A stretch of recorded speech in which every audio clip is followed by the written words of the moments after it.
बद्दी रोटीवाला के सभी प्रेस बंधुओं का प्रेस कॉन्फ्रेंस में स्वागत करते हैं हम लोग। आज की ये प्रेस कॉन्फ्रेंस तो हिमाचल प्रदेश सरकार द्वारा कैबिनेट में बद्दी को नगर निगम बनाए जाने के प्रस्ताव को जो मंजूरी दी है उसके विरोध में रखी है। और क्षेत्र के जो जनप्रतिनिधि है उसमें सारे पहुँचे हैं। कुछ लोग जो है अपने व्यक्तिगत कारणों से नहीं आ पाए हैं। थोड़ी देर में शायद वो भी हमारे साथ लोग जुड़ जाएं। मैं थोड़ा सा सबके आप विचार जानेंगे तो उससे पहले मैं थोड़ा सा ब्रीफ कर देना चाहता हूँ। ये बद्दी रोटीवाला के विकास के लिए नहीं बनाई जा रही। यह तो जो बद्दी रोटीवाला के किसानों की ज़मीनें बाहरी लोगों को बेचने के लिए तो 18 में छूट देने के लिए बनाई जा रही है, ताकि लोग जहाँ टुकड़ा ज़मीन का खरीदें उस पर 2 कमरे बनाएं और रजिस्ट्री करा लें। कुछ लोग कह रहे हैं कि ये इसे इंडस्ट्री आएगी। आपको बताना चाहता हूँ कि निगम बनने से इंडस्ट्री नहीं आती। इंडस्ट्री आती है कोई औद्योगिक पॉलिसी या कोई औद्योगिक पैकेज देने पे। जैसे 2004 में औद्योगिक पैकेज आया या सरकार कोई पॉलिसी लेके आती है वैट को लेकर, जीएसटी को लेकर। उल्टा जब निगम बनेगा तो जो उद्योग है उनके ऊपर भी 2% एमसी ड्यूटी लगेगी बिजली पे, 2% स्टाम्प ड्यूटी लगेगी, तो प्रॉपर्टी टैक्स अलग से लगेगा। चलो अभी भी इंडस्ट्री लोग रो रहे हैं कि बिजली महंगी हो जाएगी, इससे कोई इंडस्ट्री को फायदा नहीं, नुकसान ही होगा। उनको भी रेवेन्यू देना पड़ेगा सरकार को। उल्टा 2% जो बिजली पे टैक्स लगेगा, 2% स्टाम्प ड्यूटी पे लगेगा, उसके अलावा प्रॉपर्टी का टैक्स लगेगा। नगर निगम बनने पे उद्योग नहीं आएंगे, आएंगे तो रेजिडेंशियल एरियाज, कमर्शियल एरियाज आएंगे, क्योंकि जो 118 की छूट है स्ट्रक्चर में घर और कमर्शियल स्ट्रक्चर के लिए होती है। उद्योग लगाने के लिए फिर भी लोगों को 118 में जाना पड़ेगा। कुछ लोगों को लगता है कि शायद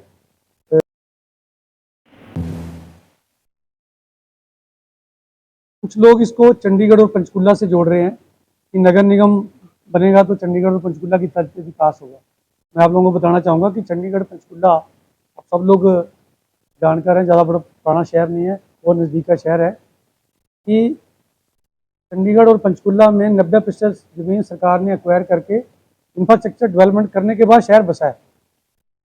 उसके साथ हम अपने इलाके को कंपेयर नहीं कर सकते। सरकार सड़कें, बेसिक इंफ्रास्ट्रक्चर ना देके सीधा नगर निगम बना के क्या होगा, एक 20 200 20 की लोग लैंड लेके उस पर एक कमरा बना के मकान बनाना शुरू कर देंगे। और वही 10 फुट की गलियां, 8 फुट की गलियां जैसे कालका नगर परिषद और नगर परिषद में है, 50% एरिया में कार नहीं जाती लोगों की, ना सीवरेज डल पाएगी, ना कोई किसी की गाड़ी निकलेगी। उसे उल्टा आबादी बढ़ने से नुकसान ही होगा। जैसे आज बद्दी में सीवरेज लाइन नहीं पूरी कंप्लीट हो पा रही है, तो किसी का लेवल कुछ है, किसी का कुछ है। दूसरी सबसे बड़ी, ये पंजाब से लगते लोग ही आएंगे।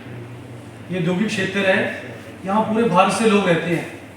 तो सारे लोग बिस्वा 2-2 बिस्वा खरीदेंगे और बिना प्लानिंग के 2-2 कमरे बना के, रजिस्ट्रियाँ बना के रहने लग जाएंगे। उससे जो यहाँ की सीवरेज व्यवस्था है वो भी बिगड़ेगी, स्वास्थ्य की पहले हमारे पास कोई बड़ा इंफ्रास्ट्रक्चर नहीं है और लॉ एंड ऑर्डर की इससे बड़ी प्रॉब्लम हो सकती है। दूसरा बताना चाहूँगा कि जो बड़े औद्योगिक घराने हैं वो शायद यहाँ 1985-1988 से है। जैसे वर्धमान है, डाबर है, बिरला है, कुछ एमएनसीज है। इन्होंने कभी भी नगर निगम बनाने को लेकर या ट्रैक्यून के विवाद को लेकर इन लोगों ने कभी कोई बयानबाजी नहीं की। लेकिन कुछ लोग जो है उनकी अपने उद्योग नहीं है, लेकिन इन्हीं बड़े उद्योगों में कुछ लोग कर्मचारी और बीबीएनआई के पदाधिकारी बने हैं। समय समय पर ट्रैक्यून को लेकर, नगर निगम को लेकर ये बयानबाजी करते रहते हैं। उनका मकसद बद्दी का, रोटीवाला का, नालागढ़ का विकास नहीं है। उनमें से बहुत इन्वेस्टर्स हैं जिन्होंने यहाँ जमीनें खरीद रखी हैं, वो लैंड को बिना डेवलपमेंट के, बिना उसके बाहर के लोगों को बेचने के लिए, तो 18 में छूट पाने के लिए बार बार नगर निगम की वकालत करते हैं। दूसरा मैं आपको बताना चाहूँगा कि अगर सरकार नगर निगम में एक छूट खत्म कर दे, 118 की छूट नहीं मिलेगी, कि जितने लोग आज पीबीएनआई के कुछ पता 118 की छूट नहीं मिलेगी, ये कोई नहीं कहेगा, ये उल्टा फिर नुकसान गिनाने शुरू कर देंगे कि यहाँ से इंडस्ट्री चली जाएगी, विकास नहीं होगा, ये चला जाएगा। सिर्फ और सिर्फ सरकार का भी और बिल्डर्स का मकसद 118 से छूट देना है, ताकि इस क्षेत्र के किसानों की जमीनें पौने पौने दांव पे बाहरी लोगों को बेची जाए, यही मकसद है। मैं को बताना चाहता हूँ आपको कि हमारे कुछ गाँव हैं, पटोली कलां, कुंजाल, झाड़ माजरी, बलियाना, बुरावाड़ा, पटेड़, कोटला, पिपरा, सतीवाड़ा, इनमें आज भी 70% जो जमीन है एग्रीकल्चर जमीन है। अगर नगर निगम बनता है तो इन जमीनों का क्या होगा? क्योंकि नगर निगम बनने के बाद जो खेती बाड़ी पे सब्सिडी मिलती है वो खत्म हो जाएगी। जहाँ पंचायतों में हमला है, हमारी संस्कृति, हमारा कल्चर और हमारा जो भाईचारा है, आइडेंटिटी खत्म करने के लिए सारा नगर निगम बनाने का वो किया जा रहा है। साथ ही मैं अपनी बात विराम देता हूँ। बाकी आप देख हो गए, अपना कुछ प्रश्न रखना चाहेंगे से आप पूछ सकते हैं। मैं प्रधान ग्राम पंचायत वाला यहाँ आए हुए पत्रकार भी और विभिन्न पंचायतों के प्रधान उपप्रधान और समाज सेवी सबका धन्यवाद करता हूँ कि अपनी राजनीति से उठकर नगर निगम के बदलाव जो है इकट्ठे हुए हैं, और हम उम्मीद करते हैं कि आगे भविष्य में भी इसी प्रकार का ये अपना सहयोग देंगे, और जो हमें सरकार से अगर कोई लड़ाई भी लड़नी पड़ेगी तो हम इसमें लड़ेंगे।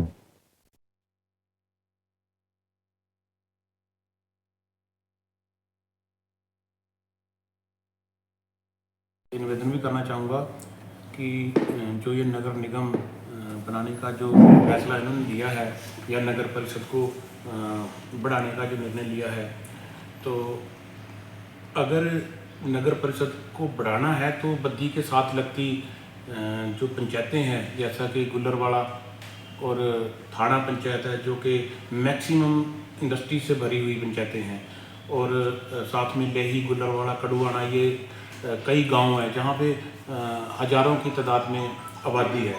अगर नगर निगम बनाना ही है तो वो 1 या 2 किलोमीटर के एरिए में हो सकता है, जितनी इनको आबादी की ज़रूरत है वहाँ पे वो हो सकती है।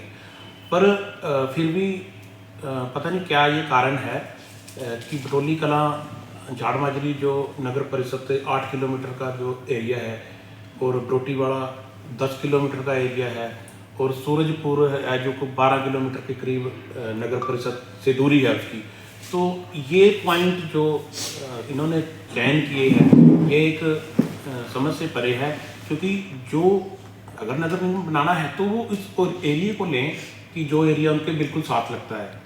तो ऐसा है जैसे कि अब सरकार में हमारे यहाँ पे विधायक बैठे हैं, तो हमारा ये मानना है कि शायद जो वो पंचायतें हैं उन पंचायतों में एक विशेष समुदाय के लोग हैं, शायद तो मेरे ख्याल से तो उस समुदाय के लोगों से विधायक ही डरते हैं, क्योंकि उनको क्योंकि उसमें 3-4 पंचायतें जो उनमें एक ही समुदाय के लोग हैं, उनको नगर निगम में ना लेके हमारी पंचायतों को नगर निगम में लेना, तो ये एक ना एक ये कहीं संकेत है इस बात का कि उन लोगों को शायद वो चाहते हैं कि वो नगर निगम में एमसी या पार्षद ना बने, तो जो मतलब भविष्य में उनके लिए रोड़ा हो सकता है। मेरा तो अपना ये मानना है।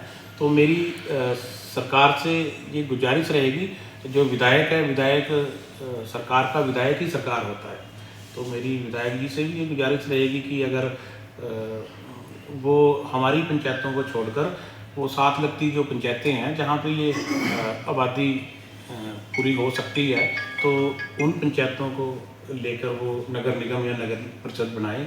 जबकि हमारा जो एरिया है यहाँ पे ग्रामीण ग्रामीण लोग यहाँ पे रहते हैं, तो मैक्सिमम गांव है और इंडस्ट्री से भी काफ़ी दूर है। जैसे आप झाड़ माजरी से दसोरा माजरा ले लो, कुंजाहर ले लो, वहाँ पे ये सारी ज़मींदारों की ज़मीनें हैं। तो मेरी गुजारिश है कि अगर नगर निगम वहाँ बनाया जाता है तो हम उसका स्वागत करेंगे। आपने विधायक जी की बात की, ये आम आजकल सोशल मीडिया पे बड़ा ट्रोल कर रहा है कि विधायक जी का कथनी में करनी में बड़ा अंतर है। कि वैसे तो वो पब्लिक के साथ खड़े रहते हैं कि हम नगर निगम नहीं बनने देंगे, परंतु जितने उन्होंने यहाँ के पंचायतें जितना एरिया नोटिफाई करके दिया है, कहते हैं विधायक जी ने ही पूरा डिफाइन करके दिया है सरकार को। तो इस पर क्या कहना है कि ये भ्रम फैला रहे हैं? यहाँ तो पब्लिक के साथ खड़े हैं और सारा एरिया नोटिफाई करके इन्होंने ही भेजा है, ये एरिया आना चाहिए। ऐसा है, एक पंचायत का प्रधान, जैसे कि प्रधान होता है, उसके 10, 11, 12 जो भी वार्ड होते हैं, तो प्रधान कहीं भी अगर कोई कार्य करवाना है तो वो प्रधान ने करवाना होता है। वो प्रधान की जहाँ इच्छा करेगी वहाँ वो काम करवाएगा। तो विधायक तो एक बहुत बड़ी पावर है, जो जहाँ पे जहाँ विधायक चाहेगा वहाँ वो कार्य करवाएंगे, जहाँ नहीं चाहेंगे वहाँ वो कार्य नहीं करवाएंगे। अब मेरी पंचायत का ही ले लो। मेरी पंचायत में मतलब BBNDA से, जैसे मेरी पंचायत में BBNDA से फंड जो पहले आता था, अभी मेरी पंचायत में तो हमारी पंचायत में वो नहीं आ रहा है। तो विधायक और जगह कई जगह बहुत सारा फंड दे रहे हैं विधायक। तो ये तो विधायक के उसमें आता है, तो मर्जी है इसमें। तो विधायक अगर चाहे तो ये पंचायतें निकाल सकते हैं। क्या कहना चाहेंगे बलविंदर जी? आप कहते हैं MLA की कथनी और करनी में अंतर है। अपने लोगों के साथ राजनीति से ऊपर उठकर उनके निवास पे भी गया था, तो उनको हमने कहा भी था, इस राजनीतिक बात रखी है उनको लेके कि आप ऐसा सोल्यूशन निकालें कि लोगों की भी रहे, सरकार की भी रहे। सरकार को रेवेन्यू जनरेट करना मुद्दा है, उसके लिए बहुत चीज़ें हैं जो सरकार रेवेन्यू जनरेट कर सकती है। तो उन्होंने उस दिन आश्वासन दिया था कि मैं खुद इसके खिलाफ हूँ और मैं जल्दी मुख्यमंत्री से समय लेके जाऊंगा। अगर वो अंदर से जैसे आप कर रहे हैं, तो वो यहाँ दून की जनता बड़ी जागरूक है, समय समय पर सबको जनता ने जवाब दिया। अगर वो जनता के साथ नहीं चलेंगे तो जनता उनको भी जवाब देगी। सर, क्या आपको क्या लगता है कि जो यहाँ के विधायक है उसकी सुनवाई प्रदेश सरकार में नहीं हो पा रही है, जिस कारण ये फैसला लिया गया? मैं उस पर नहीं हूँ कि मैं बता सकूँ कि उनकी सुनवाई होती है नहीं होती है। तो हमारे पास कोर्ट और आंदोलन दो रास्ते हैं। प्रधान जी ने बोला कि अगर उधर बन जाता है गुजरवाड़ा वगैरह, इधर नहीं बनता है, तो फिर ये तो बंटने वाली बात होगी ना आपस में। नहीं है, तो प्रधान जी का व्यक्तिगत मत है। प्रधान जी का व्यक्तिगत मत ये है कि उनके कहने का मतलब कि भाई इन्होंने उस परिवेश में कहा कि भाई जो बिल्कुल एडजॉइनिंग एरिया छोड़ के इतनी दूर तक आ रहे हैं, हो सकता है उसमें कोई राजनीति एरिया क्लियर तो नहीं होगी नहीं। एक अभी SDM बद्दी ने कुछ दिन पहले एक चिट्ठी निकाली थी पिपरा से लेकर मलपुर तक, वहाँ के सेक्रेटरीज को, पटवारीज को, तहसीलदार और BDO को कि भी इनको नगर निगम में हमें कुछ डाटा चाहिए, इन पटवारियों को और सेक्रेटरीज को। कहते हैं जो डाटा बीजेपी के समय में तैयार हुआ था ना पहले, बीजेपी के समय में बताना चाहूँगा, पिछली बार सरकार थी तो सबसे पहला व्यक्ति था जिसने विरोध किया था। मैं आज भी उस विरोध में हूँ, पहले विरोध में था। जो एरिया उस समय तो बहुत बड़ा एरिया था, उस टाइम तो कालू झंडा से लेकर अपना दत्तोवाल तक था, क्योंकि हमारे भी कुछ अधिकारी जो है मेहनत नहीं करना चाहते। जो BBND के पास ऑलरेडी इंफॉर्मेशन थी कि कौन कौन से गाँव आ रहे हैं, कौन कौन से खसरेज हैं, कौन छूटे हुए हैं, BBND के लोगों ने भी, अधिकारियों ने मेहनत नहीं करी और एक डाटा उठाया और सीधा कालू झंडा से लेकर दत्तोवाल तक उठा के उन नगर में उठाई। उसमें हम लोगों ने विरोध किया, नालागढ़ तक के लोगों ने। तो उसमें जो मौजूदा विधायक थे उस टाइम परमजीत पम्मी जी भी, उन्होंने भी लोगों की बात सुनी कि भाई नहीं, लोग बहुत ज़्यादा विरोध में है। तो उन्होंने भी मुख्यमंत्री को कहा कि भाई लोग हमारे विरोध में हैं तो नहीं बढ़नी चाहिए। हम लोग भी मुख्यमंत्री से मिले थे, तो मुख्यमंत्री ने बात मानी थी कि नहीं वाकई मैं ये कह रहे थे कि अम्मी जी की नहीं सुनते मुख्यमंत्री, आप कह रहे राम जी की नहीं सुनते, तो इसमें फिर जनता का नहीं ऐसा कुछ नहीं है। देखो आप लोग प्रेस के लोग हैं, किसी को बताने की जरूरत नहीं है किसकी चलती है किसकी नहीं चलती है। बिल्कुल बात इच्छा की है कि आप बनाना चाहते हैं नहीं बनाना चाहते हैं। अगर राम कुमार जी दिल से चाहते हैं कि मैं लोगों के साथ हूँ तो बद्दी नगर निगम नहीं बनेगी। अगर उनकी अपनी कोई वो है कि भाई राजनीतिक हो कि मैं इतना इतना एरिया मिला लूँ इतना छोड़ दूँ, तो वो एरिया आएगा। कभी जैसे प्रधान जी ने कहा था कि जिसकी सरकार अगर उसी का विधायक है तो वही सरकार होती है। कोई भी सरकार नहीं चाहती कि अपने पार्टी के विधायक से बाहर जाए।